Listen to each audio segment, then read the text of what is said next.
forward in my absence. I apologize for having to Zoom in. With that, we'll call to order tonight's meeting, Wednesday, January 14th. We have a good agenda. Can anyone volunteer to start us off with the Pledge of Allegiance? I can again. Thank you, Lauren. I pledge allegiance to the flag of the United States of America and to the republic for which it stands, one nation, under God, indivisible, with liberty and justice for all. Excellent. Karen, do we have either of our members on Zoom? Hang on a second here. Yep. Nope, Okay, just us. then we do not need to take a vote on whether to allow them to participate remotely. So we will move into approving the public meeting minutes. I know last week there was a request to defer, a request and approved request to defer approval of December 17th to this evening. Were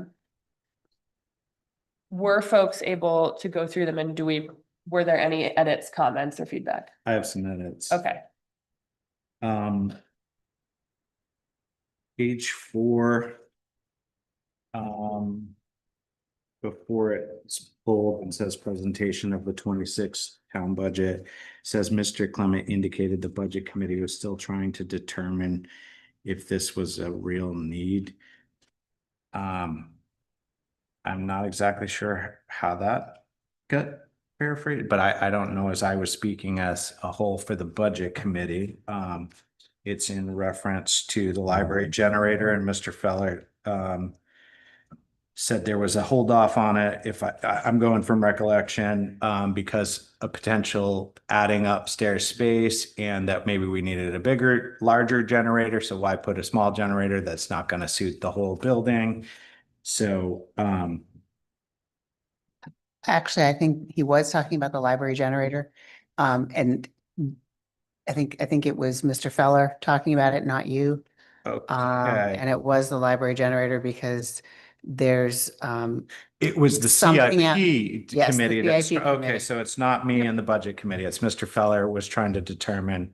So Yep. that would be if you want to strike me from that and take out put in Mr. Feller. and CIP. Yeah, the CIP. I have about 3 other ones if you want me to just hammer through mine, or Yep, I don't. let's go. We'll go Lauren. Let's do all yours, and then we'll move. Okay. forward. I just started this page 8. It says food pantry and human service coordinators. It says Mr. Clement asked about the human service coordinator. That I believe was Mr. Reddy.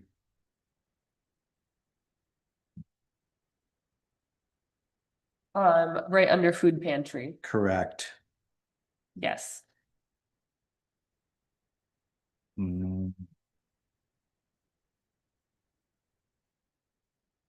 Page 11. Under. Sorry, I just want to note that one. Oh, Did- yeah, amend it. Got it. Did you okay. Yeah, no, and I agree. Yep. Okay. Steve, does that make sense that it Yes. would just fill in your new? Okay. On page 11, halfway down, it says future public input and taxpayer concern. It says Mr. Clement noted that a study of budget voters in previous years suggested that 25 to 35% of voters do not support the budget and may feel burdened by year-over-year increases in tax rate. There certainly wasn't a study. I brought statistics from the 24 annual report, and what they was using the actual numbers of the yes and no votes, because it went to ballot vote at the annual meeting of 2024. So on the operating budget for the town, 24.26 said no. And then on the school's operating budget, 35% said no. And that's so it's not really it kind of changed I get that they're trying to condense, but there wasn't a study of the budget committee. It's just actual stats that I pulled from. Yeah. So it should say like just noted the public voting tally was this instead of a study. Yeah, and I don't know if you want to leave it as 25 to 35% of voters, because that's a little vague. I gave actual stats. I don't. I know this is 11 pages. There's, minutes are I minutes, can but squeeze something in there. do you see what I'm saying, Karen? Do you? Yeah, so the town percentage was 24.6, I think you said. I have it here from my notes. Yeah, School. 24.26. And then the school's operating budget, 35% or no. No, okay. And that's 2024 annual report. And I thought I had one more and I might have skimmed over it. I tried to star them. Apologize. But if someone else has an immediate one that they want to jump to. Did you have one, Bryce? Yeah, just the page 5, the map there. We noticed on the map when we were looking at it, that the transfer station is Oh, she's the wrong slide. mismarked. No, it's the right slide. It's just the arrow needs to be that bigger dirt patch up there. Yeah, but you revised the slide later. I did, I sent you a Okay. revised. Yeah. Beverly didn't get Just that. because that I feel like emphasizes how close the culvert is to the transfer station. Yep.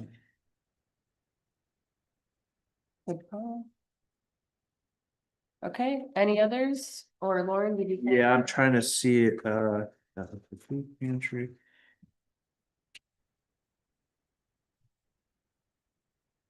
I guess that was what I had. I think we're close, but I mean, it's paraphrasing, so I mean, I think it's more or less got the gist of it. Okay.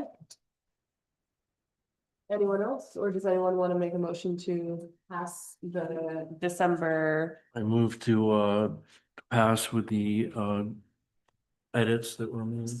Thank you. Second. All right, all in favor of voting to pass the minutes from December 17th as amended? Hi. Aye. All opposed, say nay. Okay, the motion passes. Thank you. And I apologize, your agenda has the January 7th minutes, which did not get turned in. Okay, so January 7th. They're very long. On in the next meeting. So we'll move on from that. Okay, so, just to review the plan for the tonight, we're going to go through the Kentucky Village Precinct budget and the Hopkinton Village Precinct budget. It doesn't matter to me who goes first, if you guys wanna like Point. have a battle of wills, or I can just decide. If you'd like. All right, we'll go in alphabetical order. So Mr. Houston, I'm gonna ask you, but Kentucky. It's Kentucky Hopkinton. That's how I, yes. Well, and got it. Don comes before Matt and Houston comes before Klein. Perfect. Yeah. On all counts. Okay, so, after those presentations, we will, I think what I'm going to do is have public comment again, just to align it with the presentations, and then the committee is going to deliberate as needed more on the school budget, which was presented last week, and then we will do our kind of straw poll on the school budget as we agreed last week, and then we'll do any other business, and then we'll adjourn. Sound good to everyone? Beautiful. All right, awesome. So over to you, Mr. Houston. Thank you. I would like to introduce Chris Bodett for anybody who doesn't know him. He's the commissioner. And he's also the man on the spot whenever he has a break. It could be 11 o'clock at night. It could be 3 o'clock in the morning in a snowstorm. He's the guy that coordinates all of that and gets in the ditch and solves the problem with the hired contractor that we have that helps. Sitting beside him is Mike Metcalf, and Chris is the chair. Mike Metcalf, he's a registered professional engineer and worked with Underwood Engineers, who before his retirement, he did basically the engineering for the precinct. He's been doing that for a long time. So he retired and now he's full-time on the precinct. So I'd like to start with just a few slides to give you an orientation. Most of you have probably never seen any of this before. But this is a map and it's hard to tell where the boundaries are, but just below the pond, there's a sort of a line that goes sort of horizontal across there. That's the Warner town line. It actually is in Warner. And our road, Boundary Road, approaches it from the far right-hand side and comes through that sort of triangle between Warner, Henniker, and Hopkinton. Next slide, please. And excuse me, before you go, it's a 50-acre pond. This one is go ahead. I'm sorry. The next one is the gated access to this. That you go up the end of Boundary, the end of the earth, and then you take another road in, which is basically just a logging road, which you can pass a vehicle through if you're careful. But that's gated, and there's lots of signs up there. Next slide, please. This is the 50-acre pond, which is kind of beautiful. And it supplies the water and has never run dry, if you will. Next slide, please. This is the dam. It's 165 feet long. The water's down probably a foot more than it normally would be. That's just because of the seasonal changes. Next slide, please. This is the main treatment center up at the end of Boundary Road. There's an office building where all the equipment is, and then you see in the background a large tank. Next slide, please. And that tank holds 600,000 gallons of water. And where basically the chlorine treatment gets with the water and all the things that it's trying to treat, and it sets in there for a while, which is what it needs to do to get rid of the bad things that are in the water. And then it drains out of there and goes into the system and down into the distribution system. Next slide, please. This is where the water comes in from the pond. At the lower right-hand part of that, you'll see a big pipe coming out of the floor. Sorry. Yep. I was gonna, All right. nope, there we go. Comes right out of there, right where the arrow is, and it goes up into two pumps that are required if we need more pressure and more gallonage going into the system. There's two of them. They operate in a dual situation. We'll come back to those. Those are one of the things we're going to replace or upgrade. Next slide, please. This is the main Megillah that we're going to talk about, an extension. You can see there are what they call two trains. This is where the filtration takes place. Train B is the one on the right, and there are eight vessels in total, 4 in each train. And those were state of the art when they were put in there 32 years ago, but consequently they've sort of worn out, and that's where our main focus is this year. Next slide, please. This is just another shot looking in the other direction. Those vessels are way in the back of this picture. And as you move forward, the water gets processed and then it gets pumped into the big tank and is chlorinated before it goes in there. Go ahead for the next one, please. This is the media that we're going to talk about a bit. What needs to be replaced in those 8 vessels. The coarse stuff is on the left, and it would be at the bottom of the vessels, and the stuff on the right is the fine stuff that really takes out most of the bad elements. Next slide, please. These are the 2 pumps, one each, one for the chlorine and one for the soda ash. The chlorine obviously disinfects. The soda ash alternates or changes the pH to make it a soft water. Next slide, please. These are the tanks that they pump from to go into the treatment. Next slide, please. This is the facility on the downside of the whole system. It's behind Linda Kimball's house. You probably all know where she lives on. This is on Main Street. It's up on a hill, and that mound to the left is a 300,000 gallon buried tank. And then the building is where the mechanisms are for the pressure boosting that we do for this end of the system. Next slide, please. This is one of the computers that sits in the boundary plant, and also a similar type thing is at the headquarters where this is monitored. But lots of things, this is just one example of what stuff is shown on there, but that's basically how they computerize and monitor the whole system.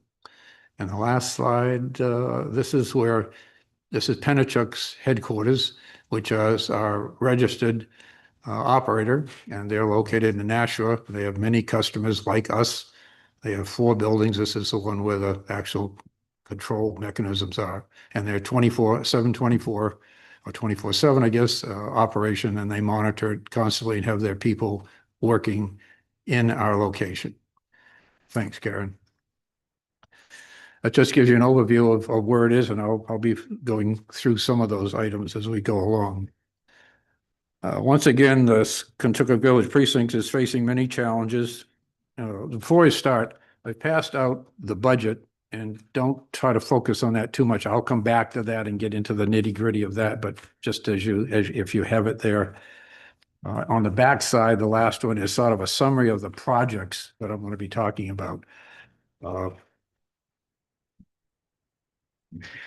The goal for the last few years and for the next decade is basically keeping the current systems up to meet the quality standards that the state sets. And that's the steps we're going to take before we make the big step in maybe 10 years from now to a whole new operation, a whole new setup, which is going to cost millions rather than the hundreds of thousands that we're talking about now. The two major areas that precinct is investing in this year to meet the current challenges is water treatment. That's basically here at the Boundtree location. You can take those pictures down, Karen, if you want, just for right now.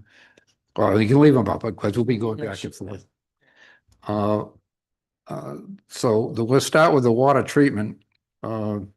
That's really where we're going to spend the money this year, the big amount. And the major component of this is redoing those vessels that we showed. And that cost is basically $372,000. It's basically the engineering that goes into that, the materials that go into it, the labor that goes into it, and the monitoring by the engineers and all of the stuff that it takes to get those totally redone. So that's our major McGill for this year. The function of these filters is to remove particles and microscopic parasites and make the water clear and remove some organic contaminants. The goal is to reduce some of the contaminants that are causing the disinfectant byproduct maximum containment level exceedance. That's the long term for we're out of step with what one of the readings are that we need. This condition requires the quarterly notice that is being sent to all customers. Some people, and as Mike has gone around and talked to us, some of the customers that we have, some of them are saying, I'm not drinking the water. I see this notice. I'm not drinking. I'm drinking bottled water. Well, to put that in perspective, and he tells them that's not really what they should be doing.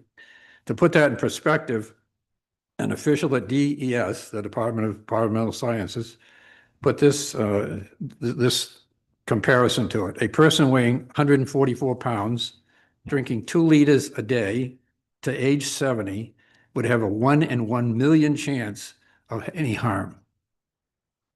So that's sort of like my old saying, if you put 2 pounds of water in a rat, it's going to die. So that's neither here nor there, but that sort of puts that in perspective, that whole scare is really not a valid thing. The water is really good and it's meeting all the other standards. So please drink it. In addition to those vessels, we got 2 other minor things, is replacing those 2 pumps that we first saw, the major ones that, the booster pumps. And again, that's slide 6. So if you go back to that, that's good. Oops, that was it. One more back, Karen. Those are in tandem. And to redo those, it's about $5,000 each. So that's $10,000. And then if we go to the other little pumps, or number 10, slide number 10, those 2 are each at $4,000 each, and those need to be replaced. But that's the major items up actually in the plan. Another project to perform is some work on the dam. Would you put up slide 3A, please?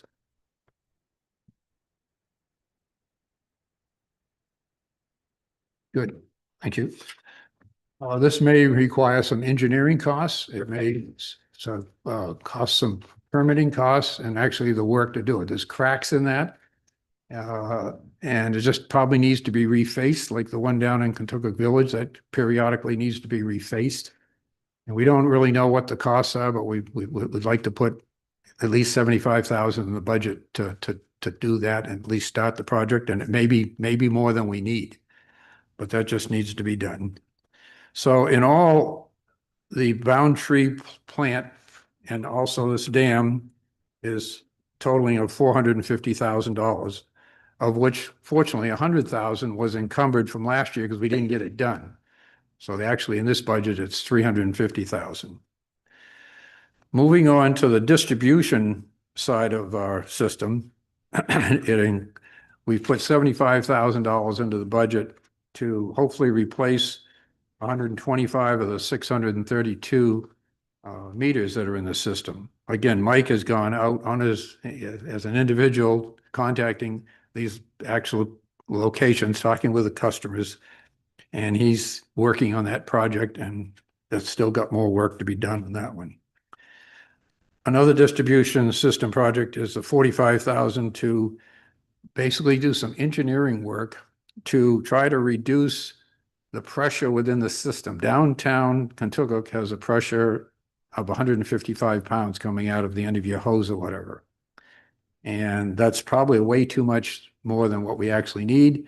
And we're thinking maybe that is such high pressure that it's detrimental to the old piping system and it's forcing breaks that don't need to be made.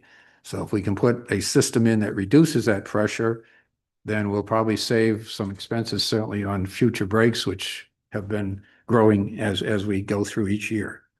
The normal pressure going into most of our houses, I think, is 60 PSI. So we just have to be careful that when we do a pressure reducing valve system, that it still meets the needs of the fire hydrants for the fire department.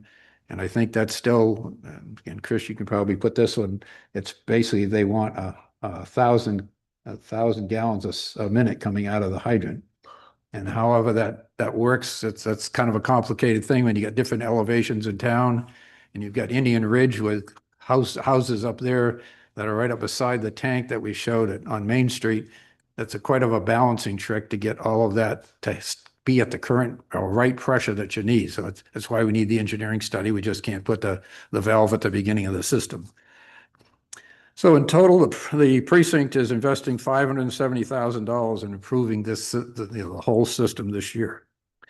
Other projects, major project increases in the budget are $140,000 for repairs. This past year, we way under budgeted and had way more breaks than we thought we were going to have. So we're increasing that substantially from the 60,000 last year. To cover all these expenses and not drastically increase the tax rate, the precinct is going to transfer 160,000 from the capital reserve fund, which is around $2 million, and also allocate 91,700 from the fund balance. And this results in the estimated amount of 435,000 being raised by taxes, which is an increase of 34,000 from last year, and basically taking 11.5 cents on the tax rate, which is an 8.5% increase, which sort of matches what the rate studies showed, that we ought to be increasing our water rates by 8.5%, or 8.3, I guess, and also increasing the tax rate by 8 each year for the next 10 years. This year, we're kind of going just with this 8.5% increase. Okay, that's basically the gist of it. If I'd like to just go down through the actual budget that you have in your hand and go right down to the bottom end of it, and it'll basically show you what I basically summarized here. Our operating budget is 930,000, of which, you know, we're increasing it by 300. It's down at the bottom page of page 3. Sorry, you didn't get numbers. And then that's offset by the credits of the revenue coming in of 244. And we're going to move 160 out of the capital reserve and 91,700 out of the fund balance, coming back to this 435,039.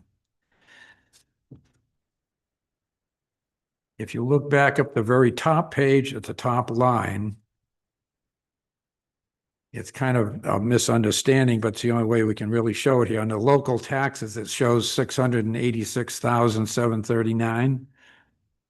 But keep in mind, you just looked at, and we were offsetting that by 251,000 from these other offsets to bring it down to the number that's down below that raised by taxes. Questions? Now, how much did you say was in your capital reserve? About 2 million. Apologies for my tardiness. Don, that was my question too. Do you have a point of view on what the appropriate number is for the capital reserve? I'm surprised it's that large.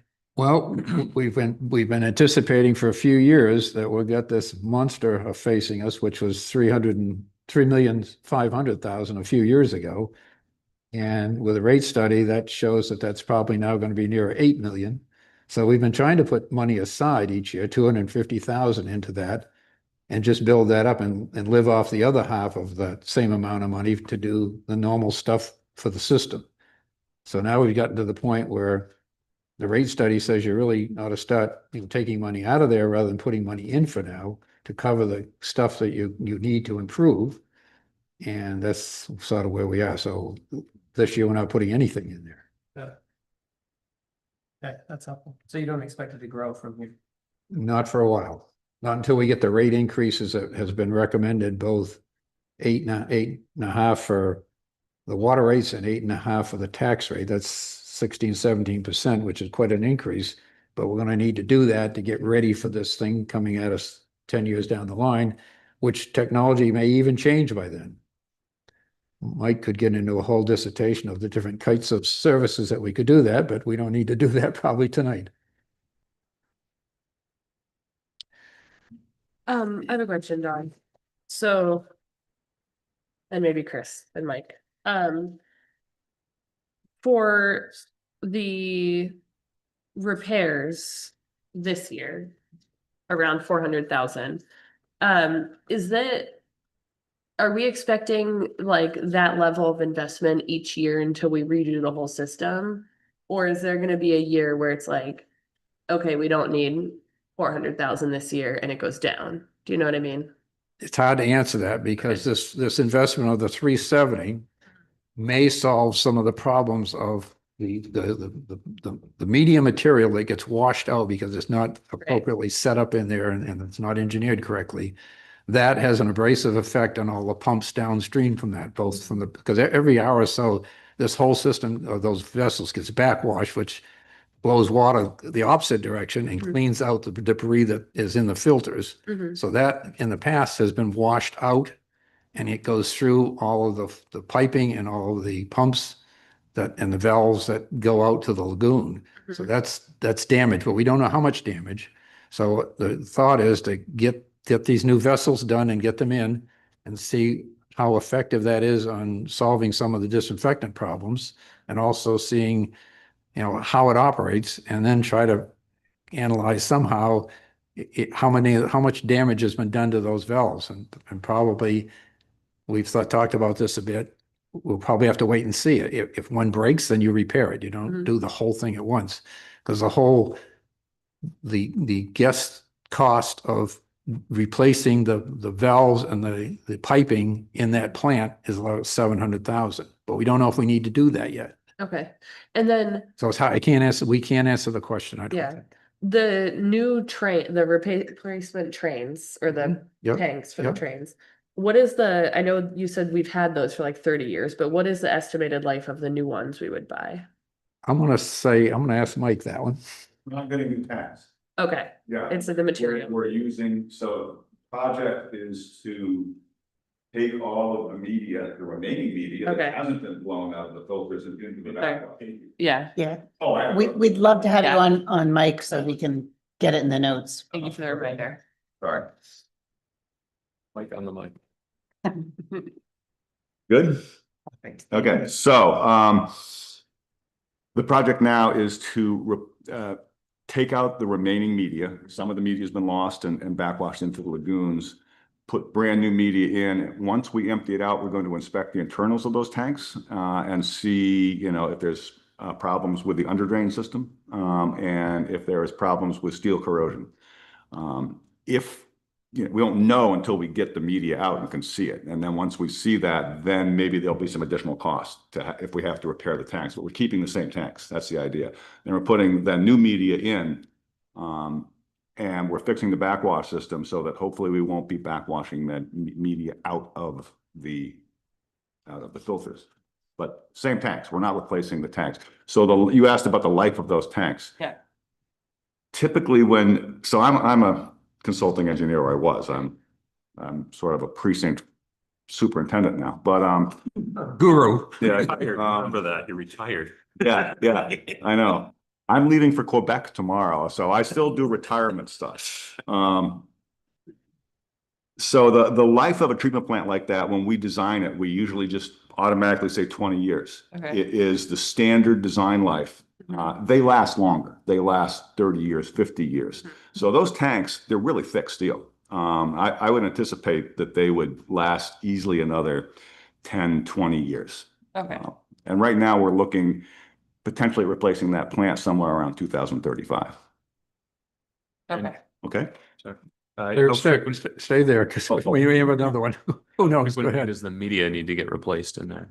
Well, that's a good question, because the media that had been in the tanks, which was put in 1995, I don't think had been replaced until a few years ago. It was replaced under Sam Currier's reign.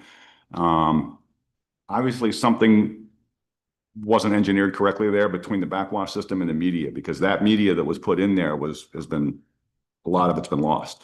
The hope, if you have the backwash system in and that the media is there, that we will not need to replace that for really the life of the plant. But I don't know that for certain. But there is no intention to keep doing this year after year.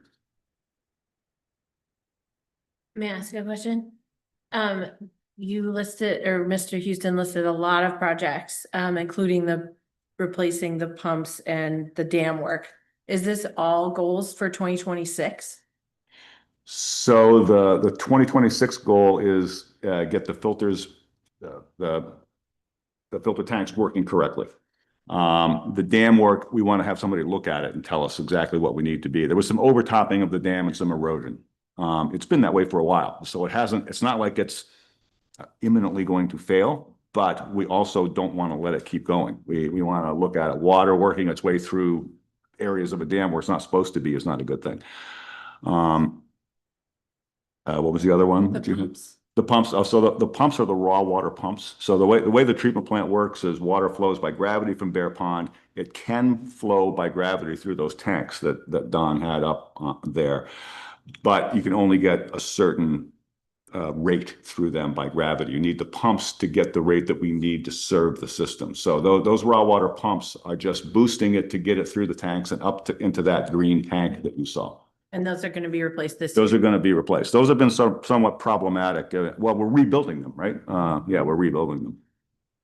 And then the other two pumps you saw are the peristaltic chemical feed pumps. They're called hose pumps, and they rotate and they squeeze a hose that squeezes out a certain amount of chemical each time. And those are rather old and tired, and it's been recommended from our certified operator, Penachuk, that we replace those.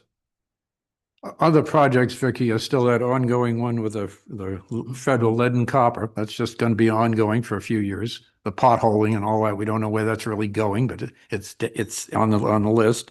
And the identification, which Mike is currently involved with having each person sort of look at their own system and send them a photograph or whatever and try to document what their system looks like in their house. So there's other ongoing, but it's not costly like we've just talked about. It's costing him time, but it's not costing, budget money. I can fill you in more on that, but I don't know if you want to hear that. That was actually one or two questions I had. So that survey is not helping with the issue at the street determining lead connections. That's only determining what's actually in the residences. Correct. So the precinct is responsible to identify the service line material from the water main all the way into the house. At least in the house, we can see it. Okay. So we can see it and we can go in and see it's copper or it's not copper. And so far, almost everyone I've seen is copper. But we have no records that will be accepted by the state. Sure. that what it is at the street. He has potentially 600 phone calls to take care of and to get documentation. But so the street issue that we talked about last year, that's still kind of hanging over our head. The street issue. The potholing that. Yeah. So it's right now we are still in the process of applying for a loan to do that. We passed a bond to be able to authorize that we could borrow that money and then get very large principal forgiveness from the state on that loan. That's still in process. And was there a decision that like the feds would accept a percent, like 25%, or is it literally every hookup? That's a really good question, and I don't have the answer to that. And I'm hoping it's a percent, especially if we demonstrate that almost every one of them on the user side is copper, and you start digging up a certain percentage and you find out they're copper, why spend the money to dig up the rest? But that's a bridge to be crossed. Hopefully, there's other towns going to say that this is a nightmare and. Oh, for sure. It's Every other town with a similar system is facing the same. Oh, yeah. And then my second question, so the other part of the revenue equation, which is actually the water fees, that's something that gets done at the annual meeting? Correct. That's one of the things on the list. We need to schedule a public hearing to talk about what that is going to result in. And we really haven't got to the final decisions of what that increase is going to look like, because we're still trying to figure out what we're getting for revenues through that process. Okay. Long answer to. Yeah. I just have one question. I was just wondering if you could clarify the 372,000 to replace the trains. Would that be assuming that price? Would that be assuming we reuse the vessels? Yes. Yeah. That cost is a combined cost of the actual we have a contractor under contract right now and we're replacing the media in that. So, between the media and then fixing the backwash system, which is installing a rate controller and some valves and so forth. That's all part of that. Are the vessels quite expensive if we have one that's rusted out? Probably. I don't know. I don't know the answer to that. Yeah, but yes, I mean, anytime you buy a pressure vessel that is 150-pound ASME vessel, you're going to be paying something for it. Yeah, but I don't know the Thank you. Reading the literature that we've had, we can't really buy one specifically that same size. It's sort of different sizes, and they don't fit in our system. This is it's a system that all came together by a manufacturer that no longer supports that system. So that's one of the issues that we're facing is we have an older system that the manufacturer doesn't support. So we're going to need to change it in the future. Are there still a decent amount of them out there in the world? Oh yeah. And what's happened is Connecticut, which was the company that was the manufacturer of this, still exists and still is in the home market. You can go buy a little filter for your home, for a Connecticut filter, but they don't make the municipal sized ones. But there's ones in New Hampton, New Hampshire, Jackson, New Hampshire, Goffstown, New Hampshire. So there's a bunch just in New Hampshire. Yes, there's a bunch of these out there. And so there's another company that has sort of realized that, and that's our media supplier. That's called Wateropolis. So that's who we're going to get the media. And these are guys who came from Connecticut. They're in the same town out in Newbury, Ohio.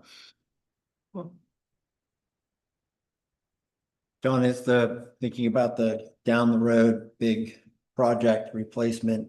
So is the plan to sort of get your meters in place, get a good understanding of what use is, what revenue is, and then build a plan to what you need to save for that project in 2035? Yes, that was basically laid out in the study report for the rate study that was done. And it basically said you need to increase basically 8.5 on each side and build that up. And you're still going to, when you get out 10 years, you're still going to probably have a major bond in addition. Because we're probably going to eat up a bit of this 2 million less the 200,000 or 160 we're taking out now. We're going to keep eating into that as we go through getting this plan up. And this isn't addressing any of the basically distribution pipes in the ground that constantly need repair, relining, or just replacement. So that hasn't even been addressed because it's working until we get a break, and then we fix the break. If I may, this project is really to get the treatment plant back to where it's supposed to be. And then we still have the disinfection byproduct problem. We still, so there There are other issues, but right now we need to get the correct amount of media in the filters, get all the pumps working right, get the backwash working right, and then we can go, okay, now on to the next problem. One other issue, we're missing one. We should have 3 commissioners. We're missing one. We had him for about a year and then he just retired. He's going off to be training to be a pilot. So we are down 1 commissioner, which doesn't help whatsoever as far as the workload that these 2 are taking on. We're trying to address that, but don't quite have the answer yet. Other questions? Is there any hope of any or possibility of any grant money to contribute to any of this? I was thinking the dam possibly. I know that sometimes there's, I don't, I guess we own that whole thing. How's that work if it's not even in our town? We own the land, we own the land, we own land around it. And that's part of the research of getting into this, looking into the dam.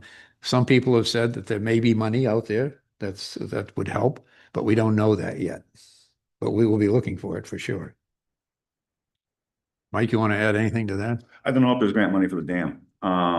There has been grant money for, waterworks improvements over the last 5 years or so. That's definitely on the drying up side of things, is the way things are going right now. So I would say grants are getting less and harder to get. Anything else? I will say that before grants existed, because I've been around long enough where there wasn't grant money for water work. And the state revolving loan fund has always been a good asset for systems like us to go borrow very low interest money. And depending on our financial status, we might get some principal forgiveness on that too as part of that loan. So that program still exists. Thank you. Okay, good. Unrelated to water, Don. I'm not going to answer the question. Oh, go ahead. I'm curious why there's not more interest on investments. If the fund balance is that high, it strikes me that you should be making more than $25. Well, my bank account, a little bit I get out of interest is not much. All our money is basically in the town's fund, as I believe it, and that our capital reserve fund is in the town amount of money that is the pool, and that's somebody else is trying to figure out where to invest that money. Well, the town's definitely earning more than that. The town, I think you're talking about the capital reserve is held by the trustees of the trust funds. Correct? And they are charged with investing it. I think the $25 here, is that just your $25 on your checking I account? believe so, yes. Okay, so that's gonna be recognized in the balance itself. In the In the capital trust fund reserve, balance, yes. yeah. You're not pushing it down to the village books on an annual basis. I don't do the village books, but I'm guessing that, yeah, that the capital reserve funds stay in the capital reserve and Right. the interest stays there as well. Jen Mock is our bookkeeper, and she, keeps track of that. And we always talk about how small that interest is, but it's just on basically a checking account, as I understand it. That makes sense. Okay. If you're saying it's in the Yeah, larger. yeah. Yep. Anything else? Wouldn't the interest on the trust show as revenue though, to Charlie? That's what It it stays, would be pushed down. it stays within the trust amount. You would see that in your town report and the report of the trustees of the trust fund. There should be a column, interest earned or something, Time, gains, the whatever. year fees were and everything. At one point, Krista, do we look at the warrant? We can talk about it now. Well, no, I mean, I didn't pass it out, but I have it. Okay. At what point do we say, we get down through and vote on that? Is that's at a later meeting, correct? Yeah, so I mean, we do all of the official votes out of the hearing at the budget committee public hearing. We can do, we should talk about the warrant tonight. Yeah, so I think you should move on and talk about the warrant. Okay. But we tonight we'll do a straw poll on the school.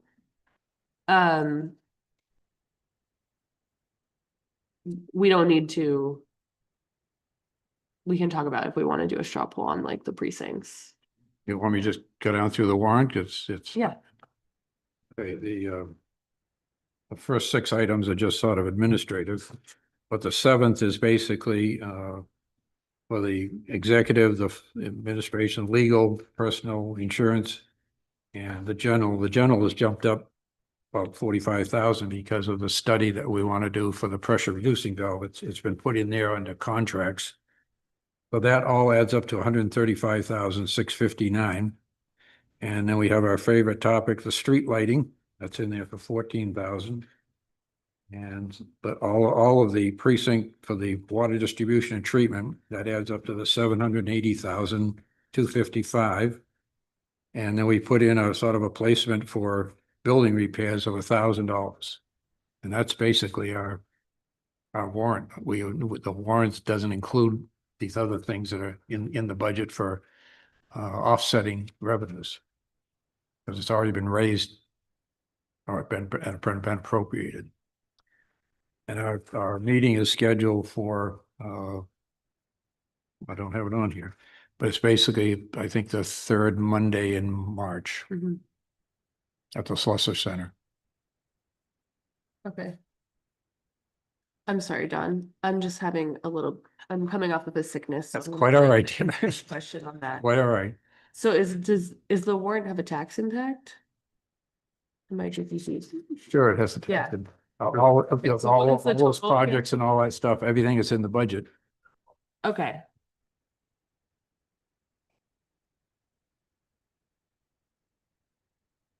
Everything that we talked about is there. It's just that the offsettings don't show on the warrant because they've already been appropriated. I'm getting guidance from Karen on this topic. Okay.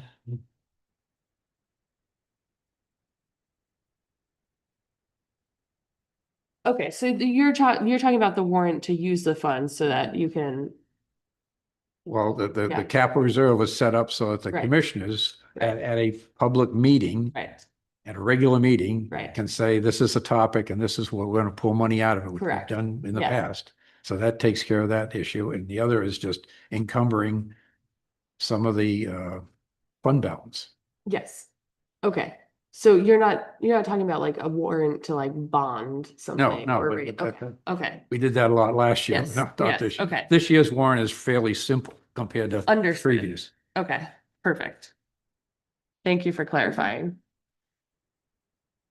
Had my town report in my bag here from 2024. So it looks like the Kentucky Village precinct in 2024 made $80,000 in interest on there in the trust that stayed in the trust. So they have a principal line and an income line for every single one of the trusts and the trust funds. Thank you, Vicky. That's new information to me. 2 million. Can you say that again? Yeah. 8,000 on 2 million? It started the year at 1.29 and then they put in 250,000. And then, so that principal became 1.54. And then that's the principal line. And then the income line, it says the change in income is positive $80,409. That makes a lot more sense. Got it. Thank you. Thank you for asking the question, Charlie. I learned that. You're not getting fleeced.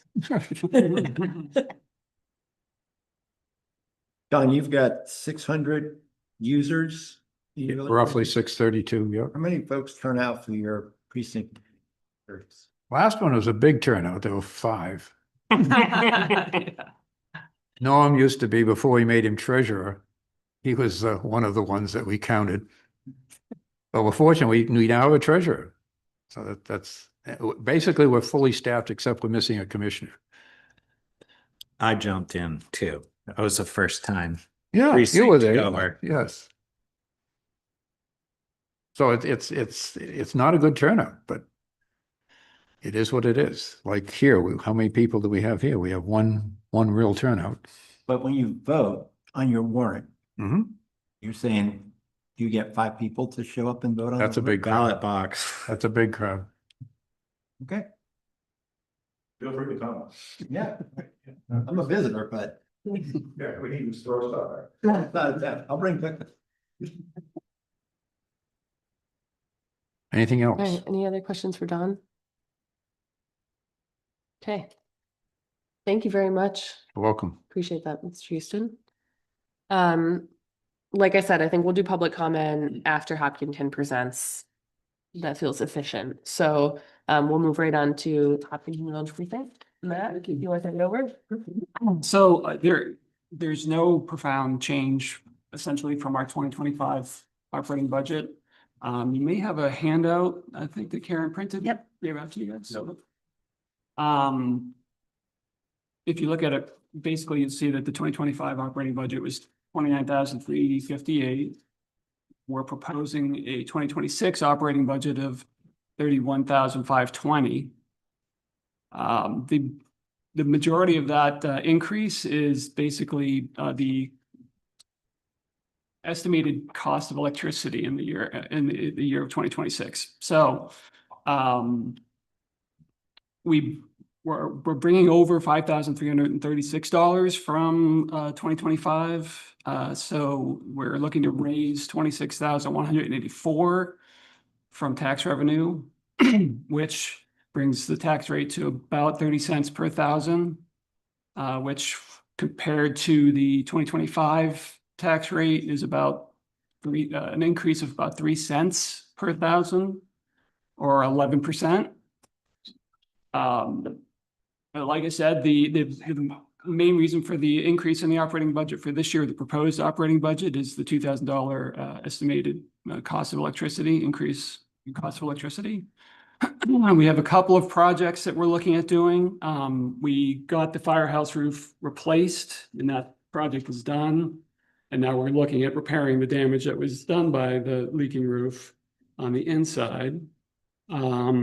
We're looking at funding that project with very minimal amounts of taxpayer funds, some volunteer time, and we're also have been talking about fundraisers and donations to fund any of that work as well. We're also continuing to work on talking to an appraiser to get the Fire King, which is the old fire engine that sits in that firehouse. We're looking to get an appraised value on that so we can now approach some insurance companies to perhaps get that piece of historical significance insured. And we're still in the process of getting that taken care of. And I even put a picture of the Fire King in there just so you guys can see it if none of you have ever seen it. And that's actually all I have. How many users are in the Hopkinton precinct roughly? Isn't it like 200? Yeah. It's roughly 200.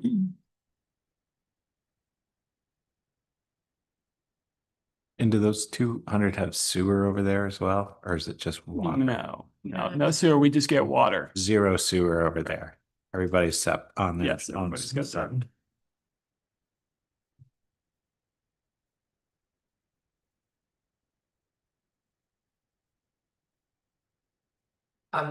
This may be totally off base.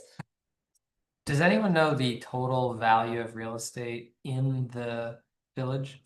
Believe we have that Is it number. about $100 million? No, it's short of that. Did we take it off of here? I didn't put it on there. No, it's like 200. Town report. Yeah, it's like $236 million, right? Something like that. Where was that? Do you mean from 200 users? Or, You mean the valuation of the precinct? Yes. Yes. Yeah, I think it's about 236 million. I have my town report here. from 200 users? No, the water users do not, it's not the whole precinct, you know. Precinct's broader than. I live in the water precinct users. and I don't have Don't have- water. Classic Vicky griping. The reason I asked, and I say it may be off base, is I'm scratching my head at 30 cents per thousand. Mm-hmm. Because that implies 100 million without $30,000. Isn't that what you came up with? Oh, I'm so sorry. I'm so sorry. It's more like 85. 85 million. I apologize. 85 million. But because then we had 5,000 that we brought in from the fund balance. There you go. Okay, that math works. Thank you. 85 million, sorry. That's a crazy number for such a small number of housing.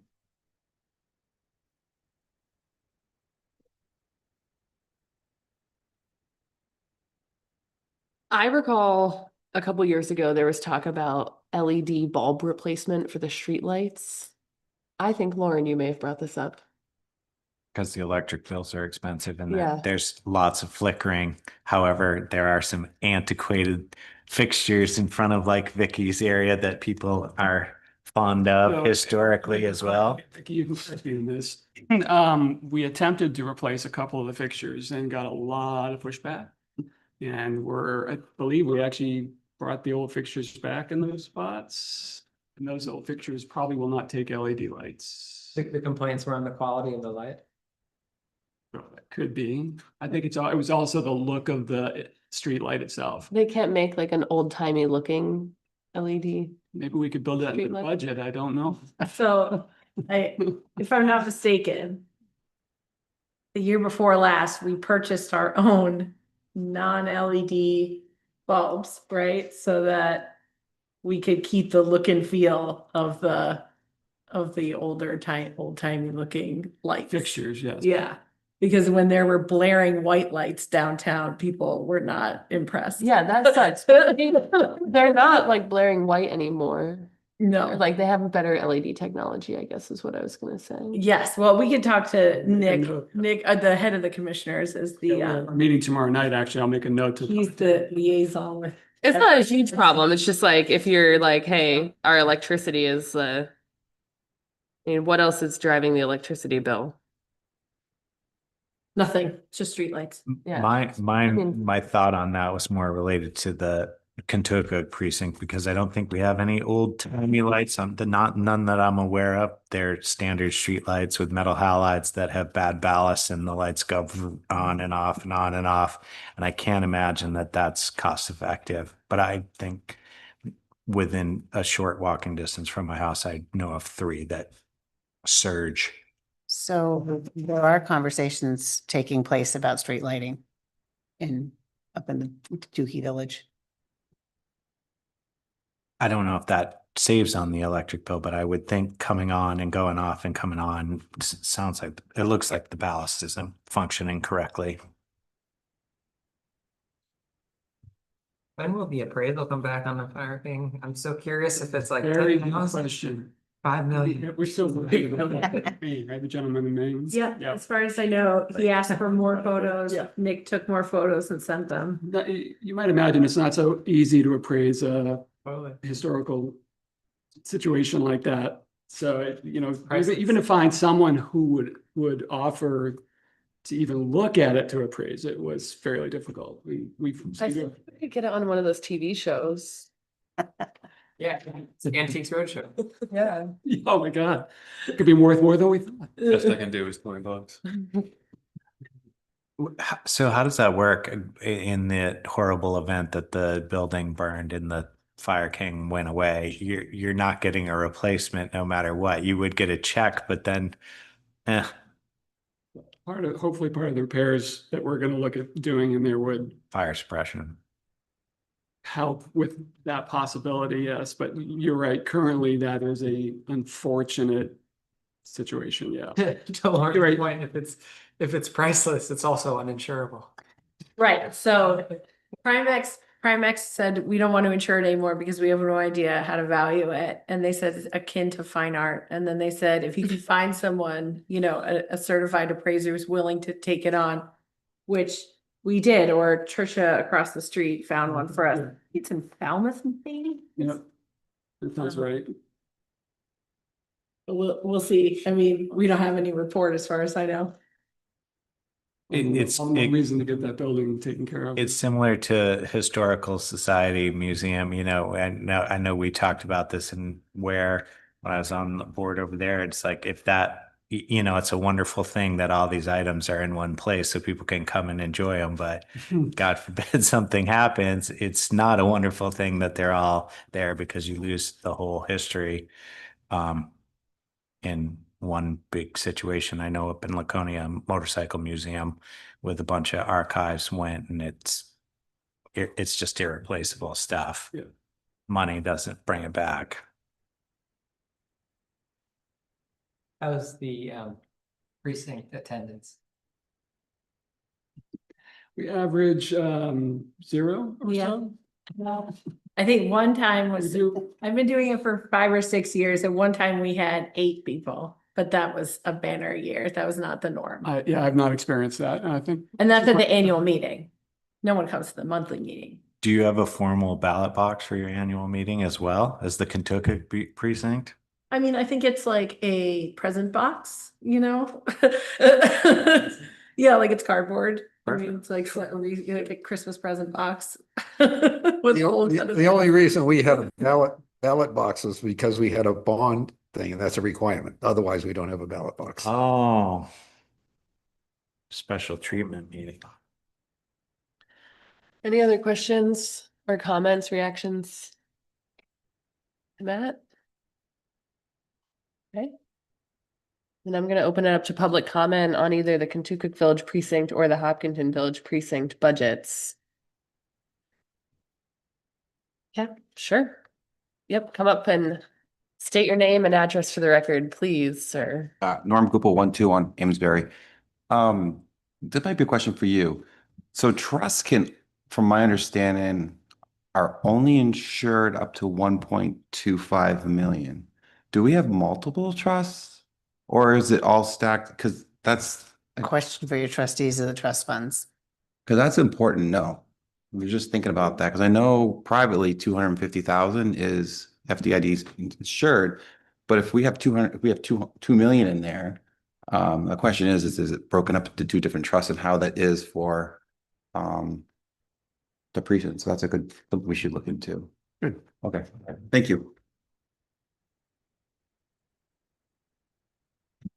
Typically, you can obtain something that it's called InterFi that allows you to distribute those, you know, a system of reciprocal deposits across multiple institutions while you still only maintain one account. Yeah, I saw online like for private 5, like so it's 1.25 if you look at 5 for people at 200,000, 200,000. But I don't know how it works for the municipality. Same way. I mean, you can get $50 million insured that way. Okay, so it's. But you do have to say that you want that. Okay, So I don't know where the money sits or if that's been done. So you're worried about a financial institution failing and our money disappeared? I wouldn't say about failing. I think it's, I would think it's, you know, when you have, you know, $2 million set aside and getting $80,000 in interest, that's fantastic. Just in my line of work, particularly, I don't ever leave money that would potentially be an issue. We don't know what's happening in our country. Something could happen tomorrow, right? So, especially when it's the town money and there's a big project in the future of $8 million. That's just a question I have to ask the trustees of the trust funds to make sure. I guess as treasurer, that's something I should do. So, okay. No, I just didn't know if she knew the answer to that, but it's a good point. Yeah. So, It's a good point. Thanks, Norm. all right. Thank you guys. Appreciate it. Appreciate it. We have someone dialed in, iPhone 10. So let's go ahead and we're gonna allow you to speak and then you can unmute and state your name and address for the record, please, and go ahead with your comment.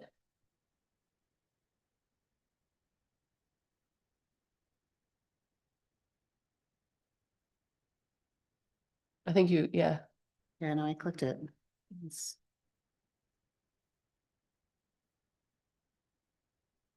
iPhone 10. I think you should be able to unmute. Can you try? Maybe.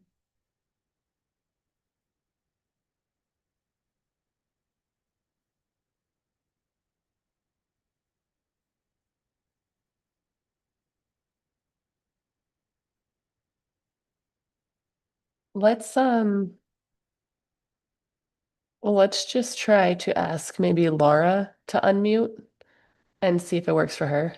And Laura, can you unmute and tell us if it works for you? Yeah, can you hear me? Okay, thank you, Laura. I appreciate You're that. welcome. No problem. Okay. I think the person came back, so let's try again. Okay, iPhone 10, I think you can unmute. There you go. Yep, thank you. Can you hear me? Yes. Paul Hebert, 710 East Pennacook Road. Just want to let the budget committee know that my kid's mother, who lived in Hopkinton, was recently forced out of town due to escalating property taxes. She's a working nurse, makes very good money, forced out again by our rising tax rates as a single mom. That's it. Thank you. Appreciate you calling in. Okay. Is there any other public comment before the committee? All right, seeing none, we'll close public comment. Would the, Can I just make one more response to Norm's comment, just to clarify? sure, I suspect that some of those funds are managed in it's called the PDIP fund, the New Hampshire Public Deposit Insurance. There's a common misperception that those dollars are insured by FDIC, and they are not. Right. So if that's important to you and or other citizens, that's something to bring up with the. Okay, that's a little alarm, right? There's insured, right? It's. They're invested in very safe instruments. Yeah. But your question was about FDIC insurance, and that's not typically where those dollars are held. At least I don't know that to be true of Hopkinton, but that is true of most municipalities. Okay. Can you send me contact? Yep, I'll send you that. Yep. Thank you, Carl. I appreciate I think what I would like to do is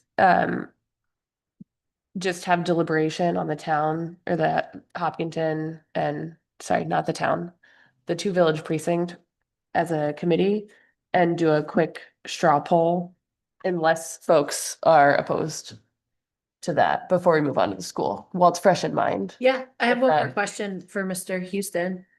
Is that okay?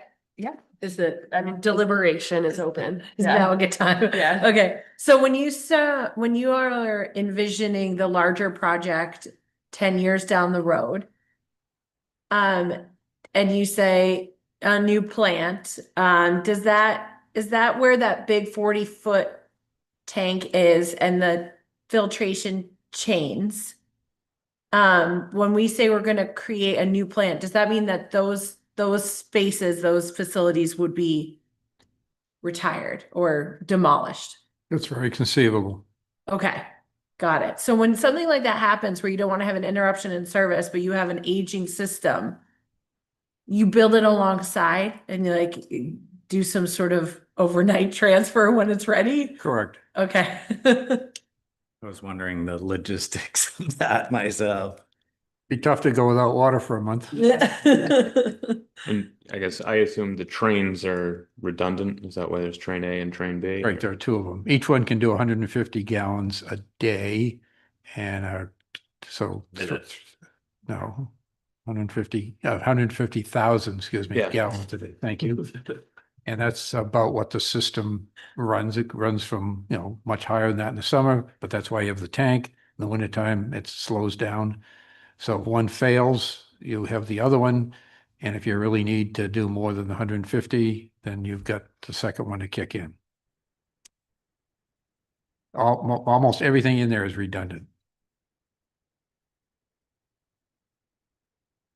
This is not a budget related question, so I just this is just a take my budget committee hat off sort of personal comment that if we have not already inquired about the Pennachuck, like cybersecurity position verifications status, we should. In my personal line of work, I know that nation state actors have been targeting municipal like critical systems. I want to I'm sure, give them the benefit of the doubt, but it doesn't hurt to ask the question, are they up to date on all their systems patching and vulnerability management and things like that? I would not love for us to be part of like a nation state municipal water attack.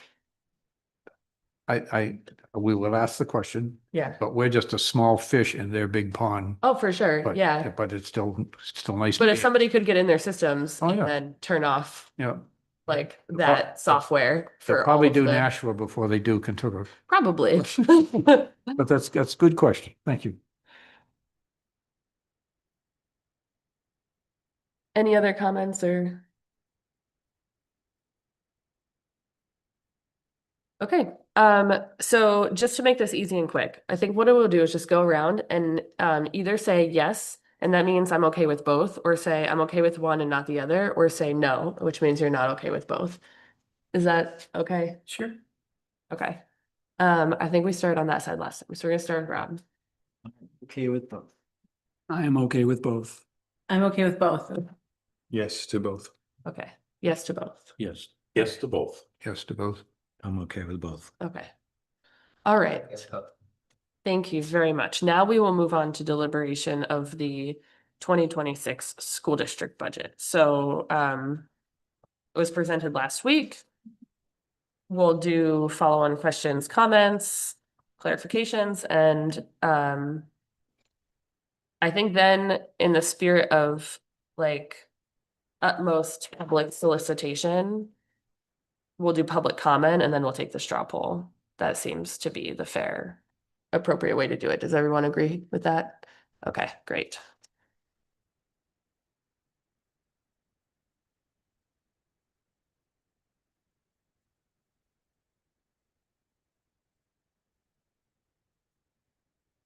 Okay. Okay. All right. If anyone wants to deliberate further, hearing no active deliberation, I have a question for Okay. Mr. Nato. There we Did go. you guys meet since the last time we met? We have not. Okay. And Just wondering. do you have that packet? I think you made out a big packet. Had to leave early yesterday. I'll get it for you. We'll hear it. Yeah, there's some over there. Oh.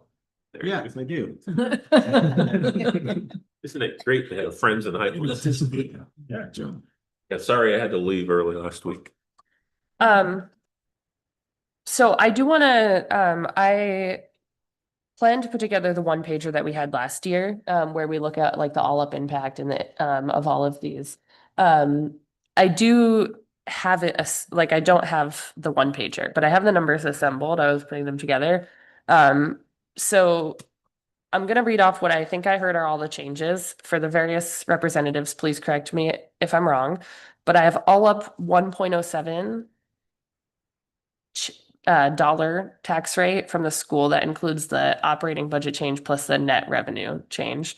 I have 0.31 from the town, 0.11 from Kentucky Village, and 0.03 from Hopkinton, which equates to a 1.52%, or sorry, not percent, $1.52 nominal change over 2335, which gets you to 2487, which is a 6.51% increase in total. On a $250,000 house, that's valuation, that's $380 a year on a change. On a $500,000 house, that's $760 change. On a $750,000 house, that's $1,140 change. I looked at last year, and I did not double check these numbers, but I'm fairly sure they're accurate because I pulled them from the DRA, like while we were talking today. And so last year, the change was 1.53, and it was a 7% increase. So good news, we're down from last year. Sorry, what was the 1.53? That was the nominal change last year. The dollars. The dollar, yeah, which was a 7% change. And then to go back farther gets wonky because of the reval. So you would have to look at like actual budget changes or like amount raised from taxes. The So just to, because I know we're like trying to think about like what this means for like actual taxpayers, budgetary impacts.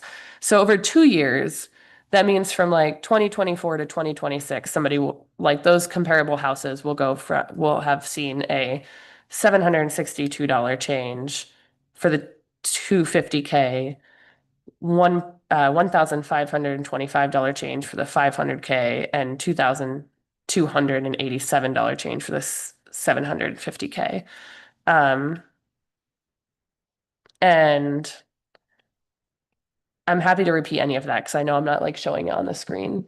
And I went kind of quickly through, but Can you send that as like a screenshot or something? I can try to have, if I email it to you now, would you be able to project it? Yeah, I could dump it on, yeah, I can, actually, I think I can dump it into the drive put it in now. the drive, yeah. If I can access it. Or email it to me and I'll dump it in the drive.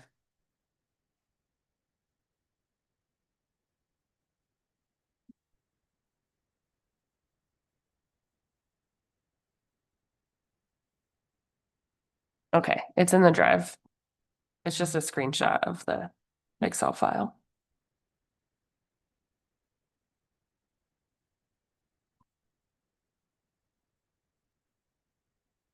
And so I say that without like, like that, those are just numbers. That is factually what we're looking at all up.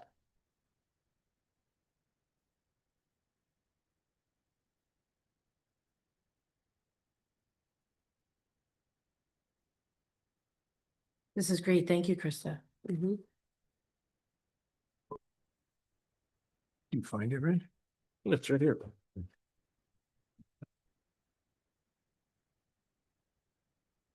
says screenshot.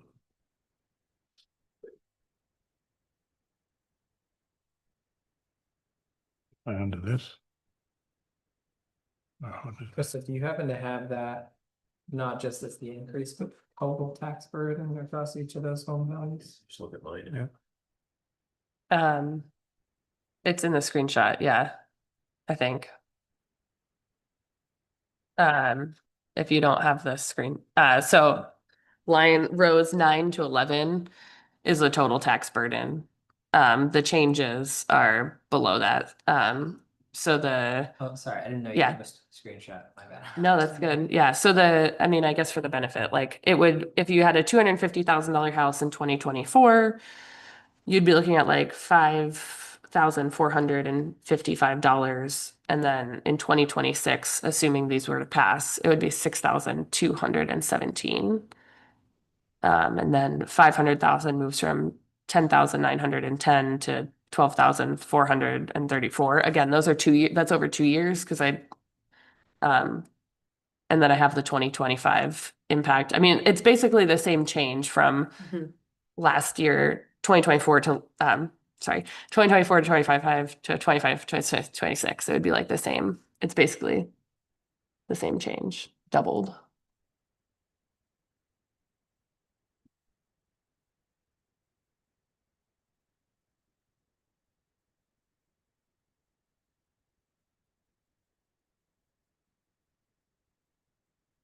Yeah, and I think we discussed last week that you'd need a 5% increase to keep up with these raises.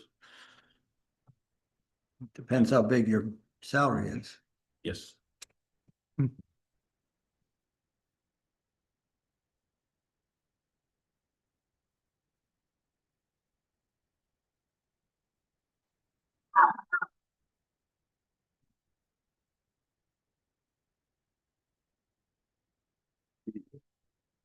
I know where it is. on here.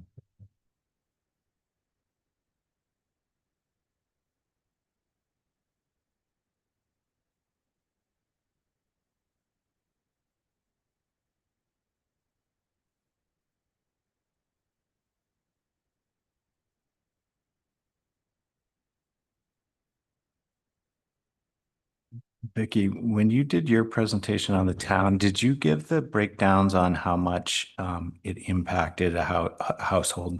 of like 250,000. I didn't think that was in there, but generally people like that it's helpful. I don't know if they like it, but I can make that part of my public hearing presentation on February 4th. We can add that in. it might be appreciated. Yeah, The sure. community just thought I would bring that up. Yeah. Do we like these thresholds, 250, 500, 750? I mean, I know that nobody's gonna land exactly. I think if you put 100,000 in there, anyone can, it's pretty easy to Multiply. Do the math. yeah, you can Okay. add a 250 and 100 or whatever. I think that helps.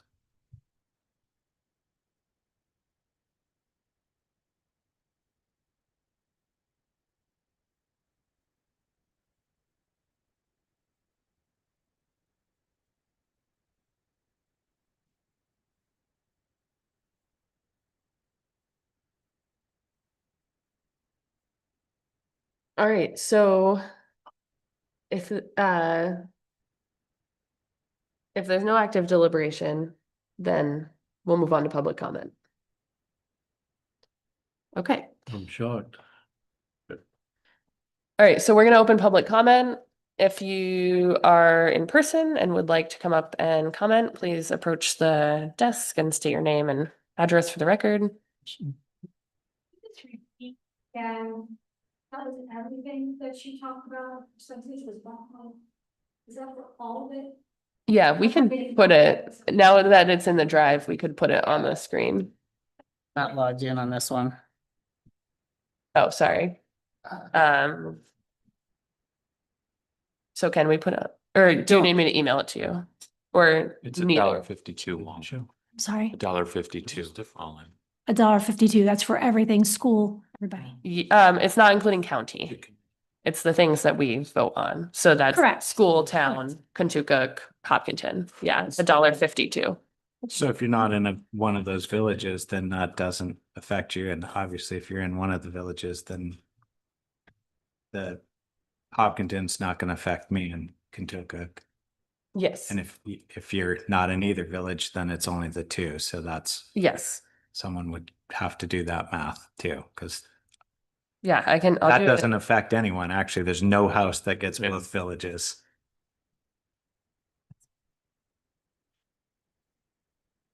Give me 1 second. I'll just give you town and Town and school. town and school. $1.38.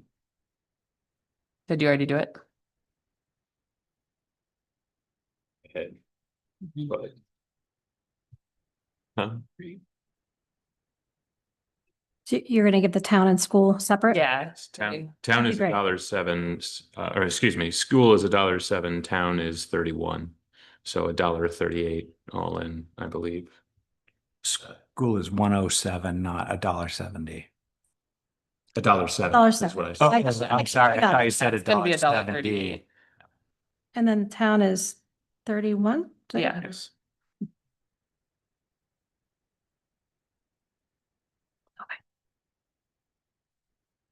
The percent is still similar. It's 6.35% for just school and town So it's a 6.35% increase. tax rate. Okay, I think that's right. My numbers are gonna be awkward, but okay. Should I start? Yeah. Trish Lambert, 305 Galloping Hill Road. I think having all those numbers for people to see really is important, like soon, then before the hearing. So I guess I've been here several years now, probably saying the same thing over and over. I think that the town always gets less. I'm hearing about water. Water is so important to people. We can say it's clean, but psychologically, if you're having trouble with water and it's having issues, people are not going to trust it.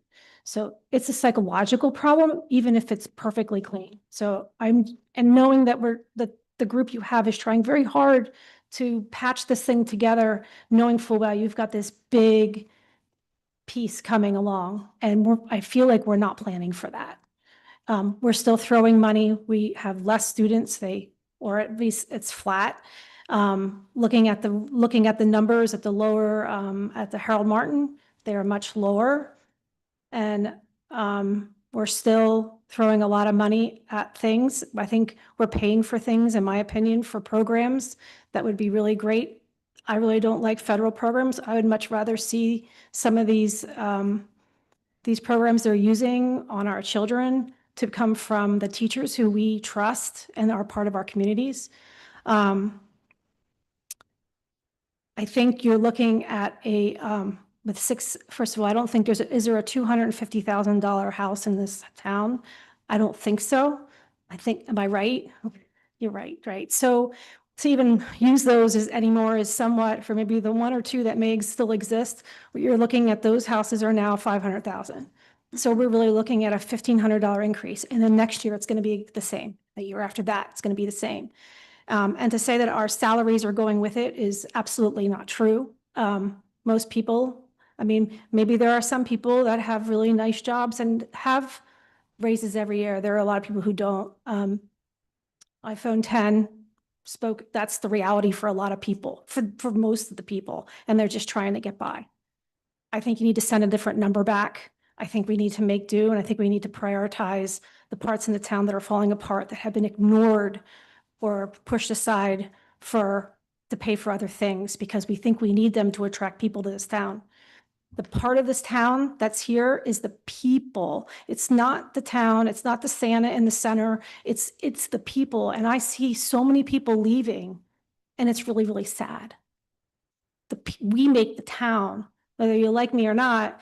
I'm here because there's people that won't come here to speak, because they're afraid to speak for a lot of different reasons. They're afraid they have a business in town, they'll be affected. They're afraid that they'll be treated differently in school. And that makes me really sad. So I'm here to speak for them, because I talk to them all the time, and they won't come for either fear of speaking or fear of what's going to happen later. So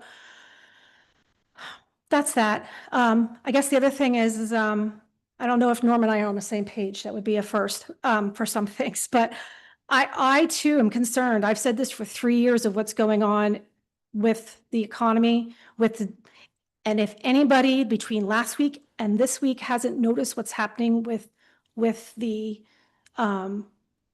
precious metal markets, it has never happened. And that tells you something's going to happen. And I agree with the trustees and who's ever investing, they better have it right, because if I think what's going to happen happens, there's going to be a problem with your accounts. So I don't have a crystal ball, but this week alone, if anybody can't see it, and you're in finances, I don't even know what to say. So you might be looking at that when you're making your decision. Thank you. Thank you.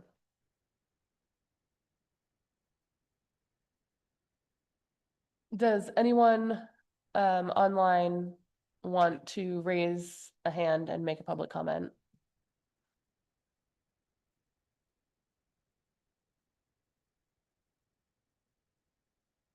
Okay, seeing none, we're going to close public comment and we'll move on.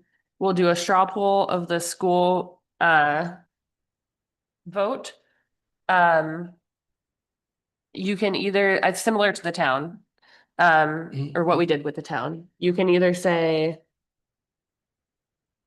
yes as proposed, or I would vote yes as proposed, or I support as proposed. However, you could say, or you could propose an alternate number or reduction.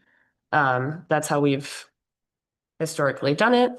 I believe it is the preference of the board to have a number reduction. We're not here to tell you where it would come from, right, Rob? Yeah, and I think that the one thing I would say to that is that I would hope that if a reduction number is put forward, that it's pointed to some concrete way why versus just an arbitrary reduction. I think like last week when the town budget came forward and Lauren said 2% as the number from 4.27, that to me, that seems arbitrary. Like how do we arrive at 2% and why? And what in the mechanics of the budget did you think needed to be reduced by 2.27%? And that's not telling people what to do and how the select board does their job or how the school board does their job, but it does sort of direct that this isn't just an arbitrary sense. That would be my druthers from the budget committee. You don't have to do it. To that point, I didn't realize that we were going to be fixed on a dollar amount or a number amount. I think I articulated the reasoning why year over year I had reservations about the increase, and it was someone had suggested, more than one person, I'm not basing it off of one conversation, 2%.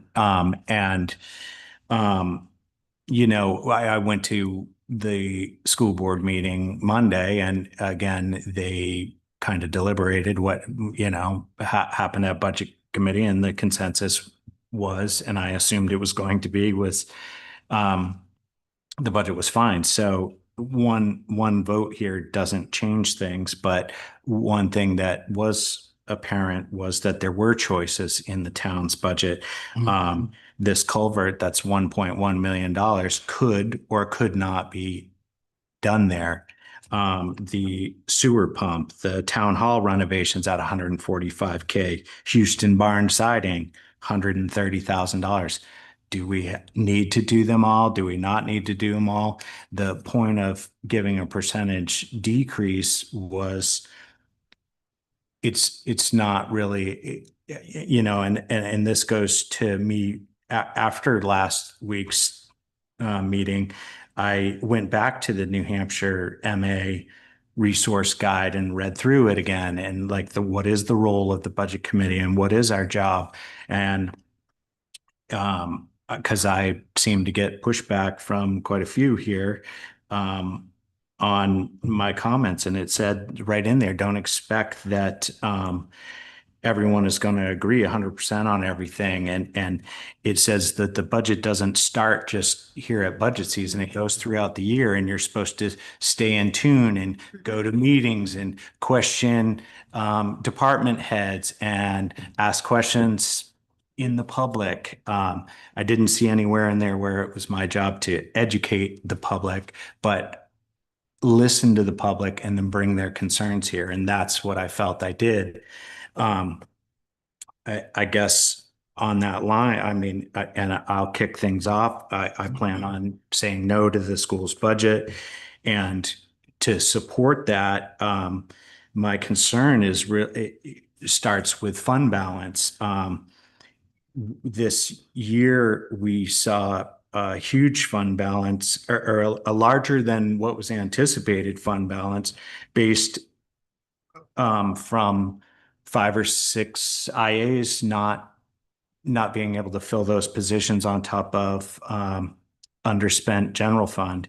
And we're looking at doing that again this year. We just were told that there's we have 6 open positions for IA. So we are, depending on how other things play out, we could have a huge fund balance again. And I did not support how the fund balance was used. 135,000 of it went to an air handler and stair treads that started before the safety project. 439,000 of fund balance went to capital projects that townspeople voted 350,000 to go into the maintenance trust fund to pay for.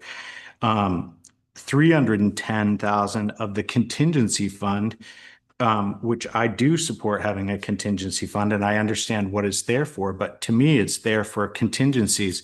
You have a contingency fund for emergencies, for surprise special ed. It is your contingent fund, not to be immediately reallocated to a capital project that just hit the CIP in 4 months ago, 9/23/25. It went in the CIP, and it's currently listed as a $440,000 project. And we know it's going to go well over than that. It was supposed to be capped at 700,000, and it's actually they allocated $750,000 for that. There was also 16,800 for engineering out of the fund balance. Now, however, I believe only 200,000 of that was used because it set up to. But if you add those numbers I gave, 135 for air handler stairs, 439 for fund balance, the 310 from the contingency fund, which actually was 600,000 moved to the contingency fund, but I'm not talking about all of that. I'm talking about 310 that specifically got moved there and then went immediately to a capital project. 2,000 for engineering. We're coming up with $886,000 of our fund balance into capital projects. And we allocated 350. That's the ask at the annual town meeting. So, and my understanding is none of this was surplus from capital projects. It's all from a request for the operating budget. So operational expenses are moving to capital projects, and stakeholders have zero say in that. If you take the 24-25 operating budget of 26,876,000, and then you minus this $886,000 of capital projects that actually came out of operating, it brings you down to 25,999,000 and change. And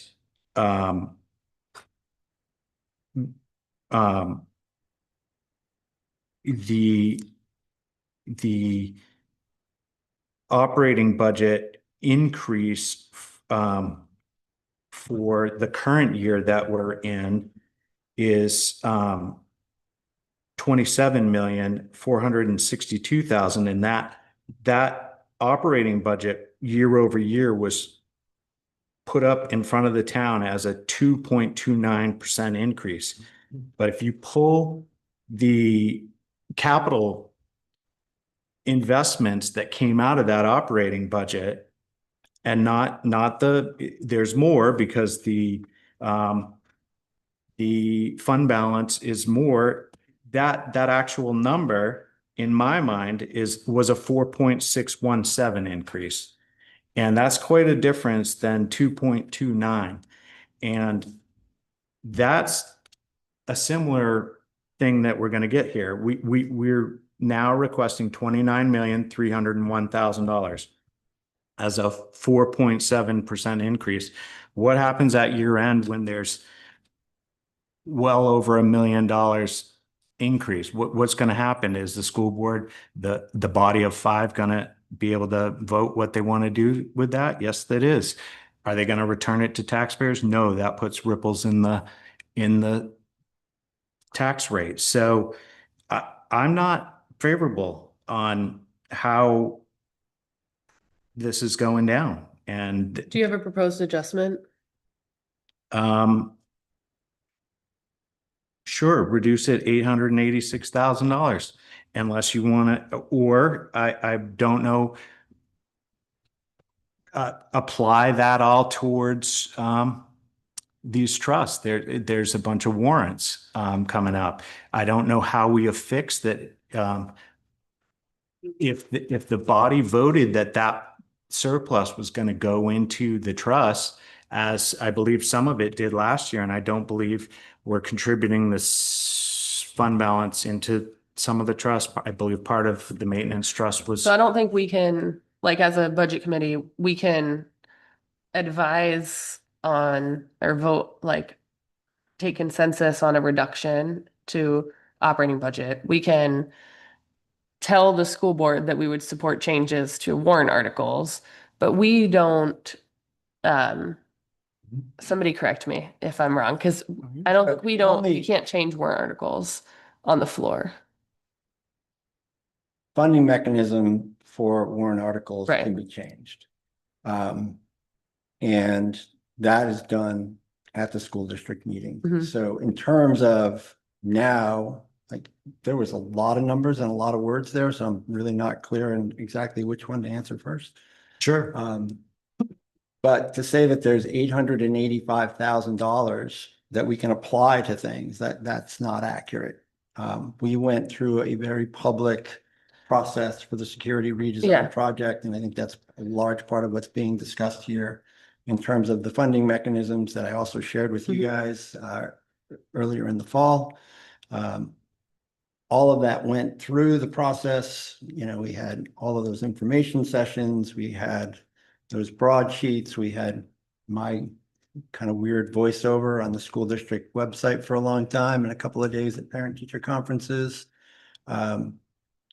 We have been very open and clear as to the fact that we had an unanticipated $439,000. Yes. That we were going to put that towards those encumbered projects that were in the capital, had already been started from the capital improvement plan.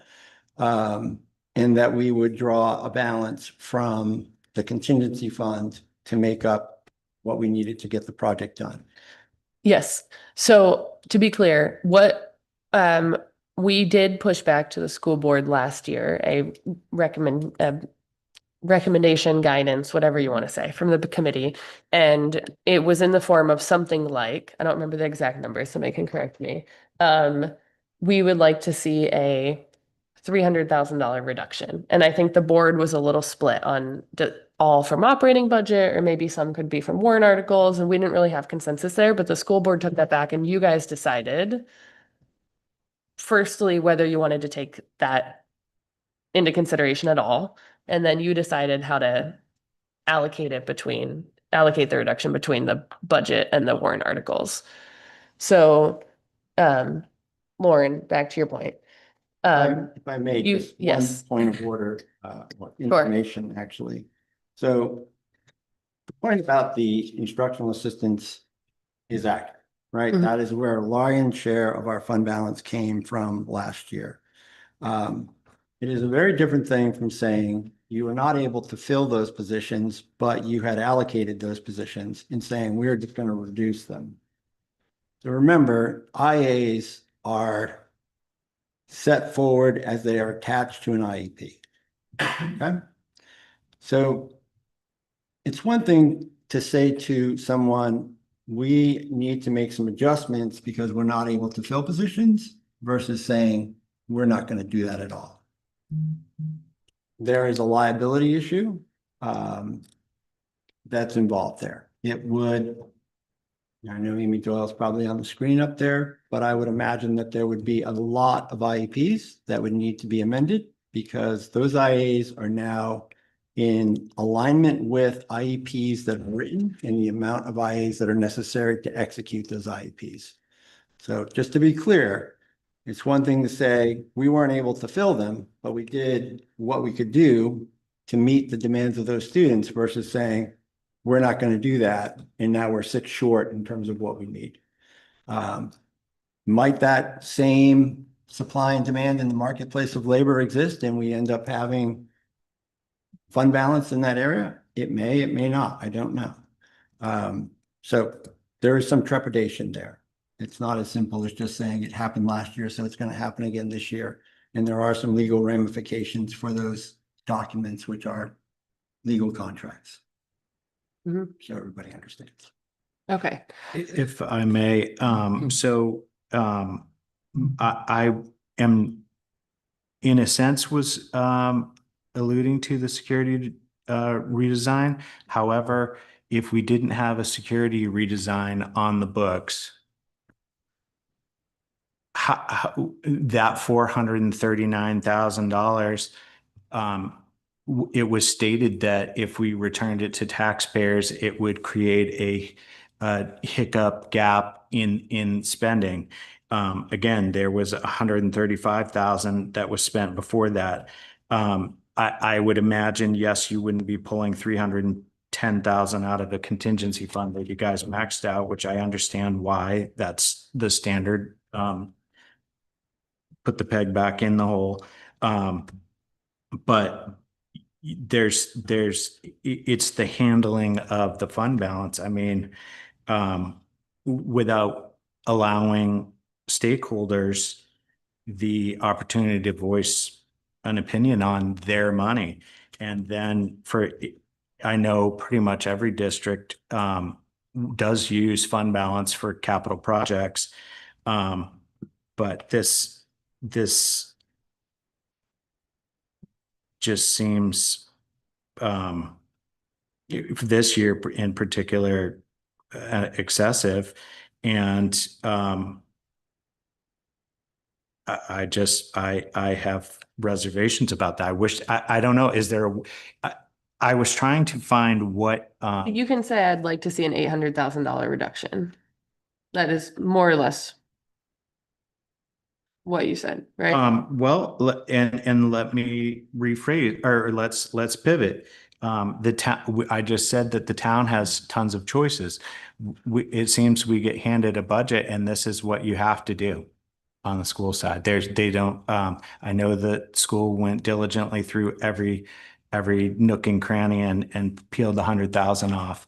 But, are there any other choices? Are there Like what? choices of what, just like in the town, we had various items that could be, we don't have to do a culvert on the town was a choice. You know, we don't see that we aren't given choices on the school side. So you Yeah. have to kick it back to them and let the board decide. Correct. Right? It's I kind of mean, a we were bottom. also not given choices on the town side either. Like you're alluding to the town made choices of what to include, but we didn't as a committee vote like yes to the culvert, no to the Houston siding. Absolutely. So if we had voted a reduction, or if we had gotten a consensus on a reduction for the town, we would have similarly conveyed that to Vicky and she would have taken it back to the select board and they would have come back and said, okay, well, one, they could say no, and then we would go with different budgets to town meeting, if we agreed at public hearing and so on and so forth. But if they did take it under consideration, then the select board would have come back and they would have said, okay, we reconfigured and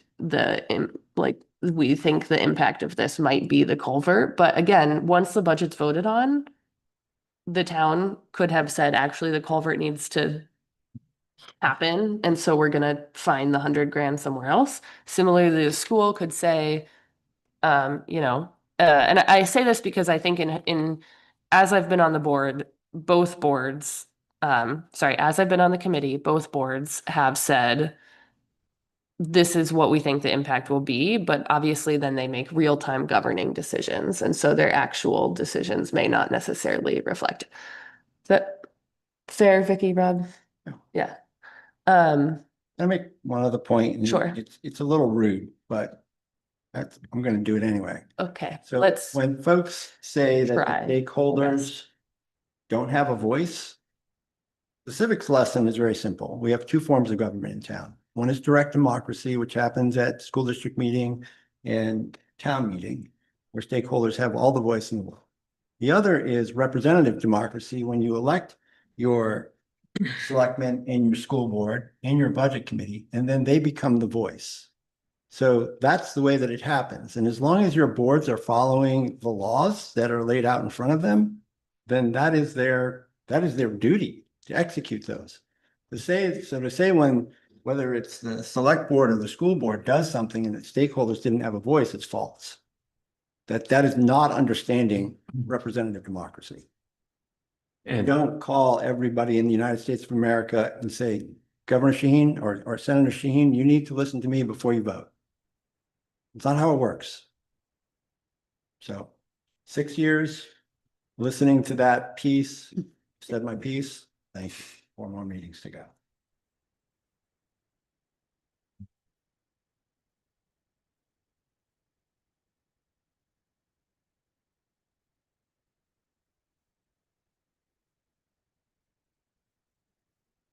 Okay, so Lauren, do you want to put forward a proposal on the table, or do you want me to move on with the rest of the folks and circle back to you? you can do whatever you want. I have a feeling I know where this is gonna go, so any reduction seems insignificant. But I'm not in favor of the school's proposal on the operating budget. We're not discussing warrants, right, at the moment? Is that the case, or are we on all of it? We'll focus on the budget. for now, Operating budget. But if you, like I said, you can feel free to voice that you want a total reduction and you're happy for it to come from operating budget or warrant articles. That would be fine. I think I've expressed where I stand. Let's hear from others. All right. We went that way, so we're gonna go this way. Sorry, Charlie, to put you on the spot. Bro. I take to heart the sort of reasonableness test that was sort of talked about at the last meeting. Mhm. And I sort of failed to find anything there that I didn't find reasonable within the school budget. I look at the numbers, particularly outside of special education and the contractual obligations, and really don't see any large material increases, with one exception, which isn't particularly material, and that's technology, which feels like there is a solid consensus why that's being done at this particular point in time. I also, outside of special education, see the increases generally in line with the indices that we've all discussed at various times. I also think we the town, and the school board in particular, accomplished what we wanted to from a benefits perspective, which feels significant and helpful in terms of lowering that total salaries and benefits line at 3.8% feels very reasonable to me. And then I look at to points that Rob made last time on the sort of total tax burden relative to similar communities. While very sensitive to any dollar increase here, if you look at other similarly situated communities with similarly highly regarded schools, which to me is an important line to draw, the total tax burden is like right smack in the middle, particularly relative to similar communities in surrounding states where the very starting point is 5 to 8% in income tax. So we have 0 as that baseline. And if you compare that total tax burden to the average home value and or the average income in the total town, those numbers feel like they pencil to me. So I'm in support of school budget. Okay. Don? You just said basically is, you know, it sums it up in my mind also. I'm good with it. Okay. Rich? I'd just like to add to the comments that we must understand that the special ed went down by 90,000 to the school, and the adequacy went down by 98,000 to the school. You know, so without those decreases, you know, we'd be looking at more like 95 cents rather than $1.07 on the tax rate. That's a good point. And I'm also quite in favor of the new security upgrades at the high school. So I think that was a little over 500,000 for that project. So although I would love to have it come back to the taxpayers, obviously we're getting hacked at by the state again, and we have to do a security upgrade. So I'm okay with the school budget the way it is. And I'd also like to add that I'm happy that we didn't add any more employees, which is really the basis for our increases. Thanks, Rich. Keep it up. Yeah, I mean, I think looking at the budget, you get about $22 million of it that, you know, is really contracts. There's nothing that can be done there, other than questioning the number of full-time employees, which we do every year. You got another 2 million plus that's baked in for special education. There's nothing that can be done there. You have X number of dollars just to keep the buildings open, the insurance paid, the lights on. There's nothing you can do there. And I understand the point about the $800,000, just when you get down to the area where you can cut $800,000 from, you're basically down to $2 million at that point when you start backing out everything that is really baked into the budget, so. And I do appreciate, and I was gonna say something at the beginning of the meeting, that when we do have the higher level conversations about the affordability, I think that is an important function of the budget committee. But, you know, I really don't see anything in this budget that is out of line, that's not reasonable. So my inclination would be to vote for the budget.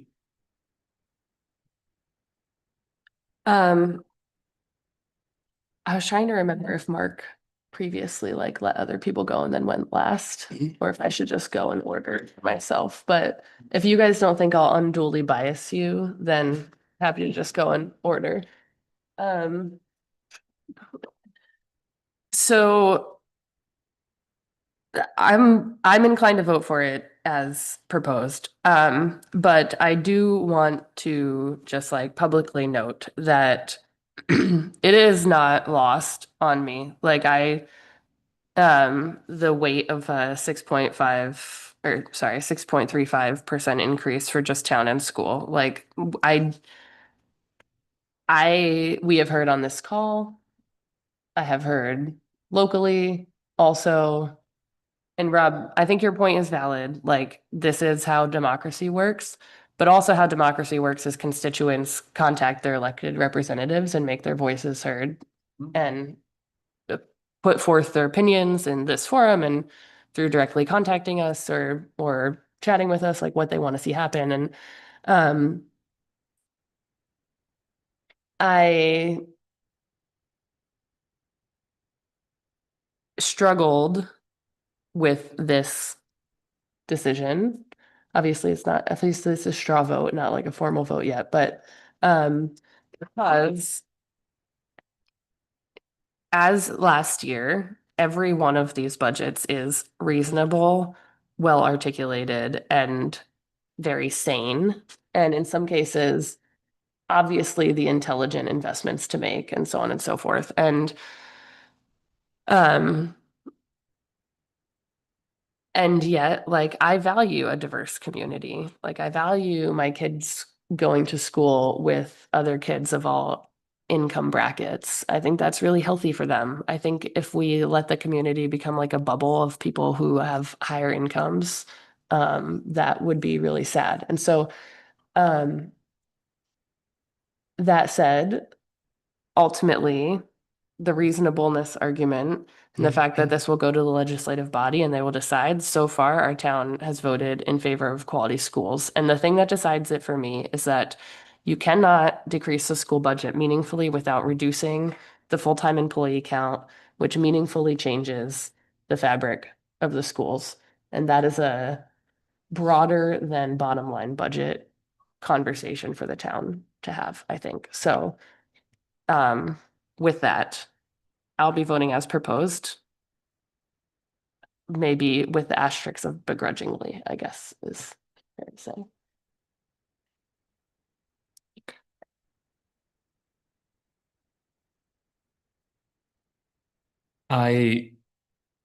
One thing that I have consistently heard from constituents is their concern that the CIP has been underfunded, and we cut part of the cut to the budget last year was a cut to the CIP, and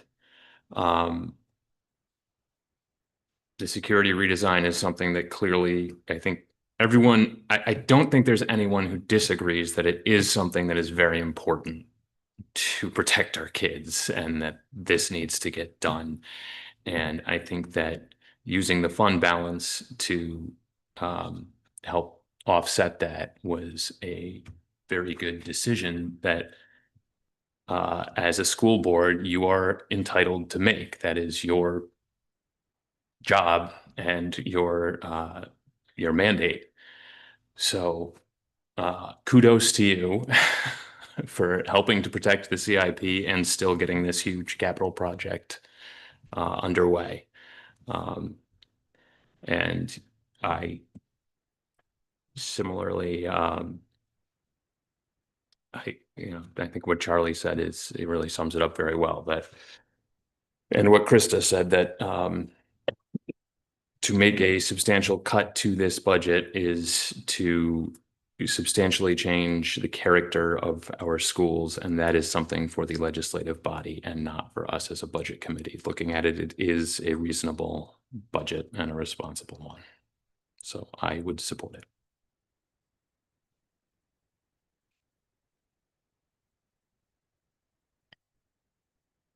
Okay,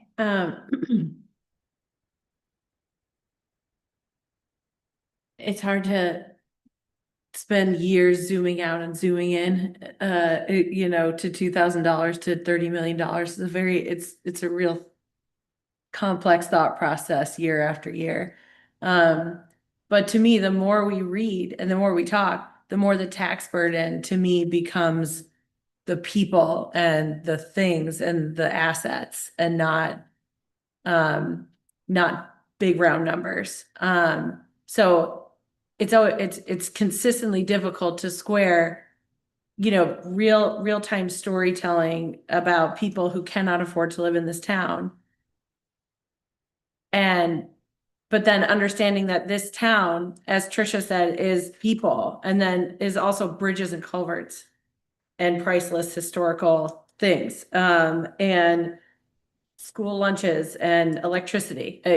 There's so much that goes into it, the complexity of it, that I'm gonna agree with everybody. I think we should push it forward as is. But I will say that, again, having sat through these meetings and talked to a lot of our professional staff, they're very good at their jobs. They're experts. We've hired them to do a job. And if the legislative bodies hand down a reduction, I have no doubt that we will be able to, to make quality education available and, high quality services through the town. I found the proposal, the proposed budget for the school budget, reasonable, and you guys have already articulated anything that I could have said intelligently. So I am okay with the school budget as proposed. Okay. All right, thank you. Obviously, that's not a binding vote, but it does give the school board some direction of the committee's thinking, which I'm sure they appreciate. And with that, we can move on to any other business. So first, let's look at the schedule just to make sure we're all aligned. Karen, where would I have the most recent schedule? Should be in the top level of the budget, sorry, on the drive. On the drive, okay. It's not in this folder. Go up to budget committee 2000. Okay, wrong one. It may be in 25, sorry. That's okay. I should have had it in front of me. All right. So it seems like I feel really loud today. It seems like we do not need further deliberations on 121 or 128 unless anyone disagrees. Say that again, I didn't hear that. Do you feel like we need further deliberations on the 21st or the 28th? Okay. So the public hearing for all budgets, is set for 2/4, February 4th. Have we double checked the timing between February 4th and the school meeting and town meeting? Yeah, We've triple checked it. it's well. Okay. In advance of anything. Okay. Needs to be. Just checking. Okay, so the public hearing will be on 2/4. It's at 6 p.m. As a reminder, it'll be here. Did you have a meeting before? Did you have a half-hour meeting beforehand or no? We just go right into We it? go right in, yeah. Historically. There's a snow date. The snow date is the next day, so mark that on your calendars. Um, And that's at 6 instead of 5:30? Yes. 6 o'clock. the 6th. Snow day? So the public hearing snow date is Thursday, yeah. Um. I have not seen us need final deliberations after the public hearing historically, as long as I've been on the board, but in theory, if those would be needed, they would be on 2/11, so maybe like tentatively mark that. And that's that. So for that hearing, I plan to have the Excel spreadsheet done. Maybe you and I can work together again on getting that updated. I think I did some of it tonight. We just input the numbers back. And so we'll have that one pager. And then the plan would be if the public hearing, if we come out of the public hearing with an approved, like a voted upon budget, budgets, then we will put together like a presentation if the school board and the town want, like last year. So maybe Rob and Vicky, that's maybe something for you guys to take back to your boards. Committee last year had like a 5-minute couple slides at the meetings. I would be happy to do that again if it is worthwhile. I think it is. Okay. Well, take it back to your board and let me know. Okay. But I don't think we would need that until the actual meetings, but the one pager we'll have for the 4th. And I'll have it to you to put in the drive, Karen. Okay. Anything else? So our next meeting is when?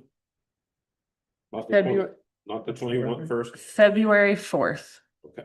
Yes, We'll get that posted. I was just waiting for tonight's meeting. at to be 6 posted o'clock. tomorrow. And I'm gonna put it in my calendar right now also, so please talk around me if you need to. All right. And it usually is a little long for our newer members.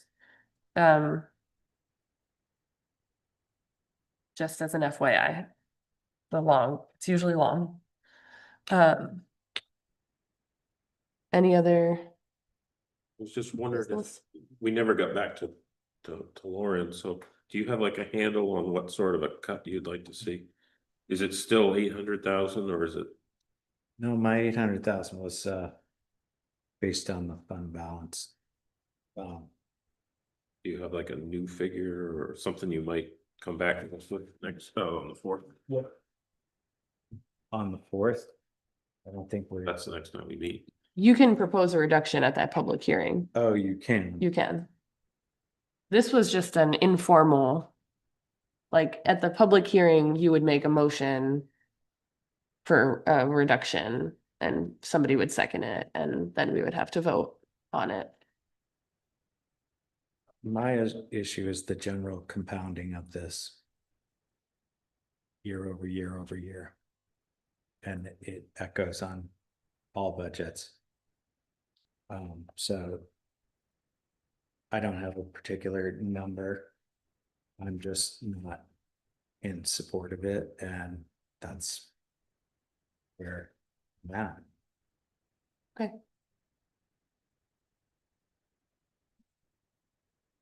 All right, anyone, any other business or anyone want to make a motion to adjourn? Did I miss anything?